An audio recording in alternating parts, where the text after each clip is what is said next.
মধ্যপ্রাচ্যের আকাশে নতুন সমীকরণ, কাতারের F-35 কেনা নিয়ে আবারও আলোচনায় যুক্তরাষ্ট্র।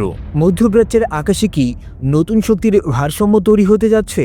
কাতার ও যুক্তরাষ্ট্রের মধ্যে আবারও শুরু হয়েছে অত্যাধুনিক F-35 স্টেলথ যুদ্ধবিমান কেনা নিয়ে আলোচনা। প্রায় 5 বছর আগে কাতারের এমন একটি প্রস্তাব প্রত্যাখ্যান করেছিল ওয়াশিংটন। তখন রাজনৈতিক ও আঞ্চলিক নানা সমীকরণ এই সিদ্ধান্তের পেছনে কাজ করেছিল, কিন্তু সময় বদলেছে ভূ রাজনৈতিক বাস্তবতাও। এবার নতুন করে সেই প্রস্তাব আলোচনার টেবিলে ফিরছে।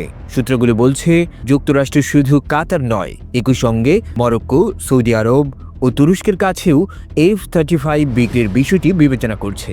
যদি এই পরিকল্পনা বাস্তবায়িত হয়, তাহলে মধ্যপ্রাচ্য ও ভূমধ্যসাগরীয় অঞ্চলের সামরিক শক্তির ভারসাম্যে বড় ধরনের পরিবর্তন আসতে পারে। বিশেষজ্ঞদের মতে F-35 শুধু একটি যুদ্ধ বিমান নয়, এটি একটি কৌশলগত বার্তা। কারা এই প্রযুক্তি পাবে আর কারা পাবে না, সেই সিদ্ধান্তই ভবিষ্যতের জোট ও বিরোধের দিক নির্দেশনা দেবে। সব মিলিয়ে প্রশ্ন একটাই, কাতার কি এবার যুক্তরাষ্ট্রের কাছ থেকে সবুজ সংকেত পাবে, নাকি অন্য কিছু ঘটতে যাচ্ছে?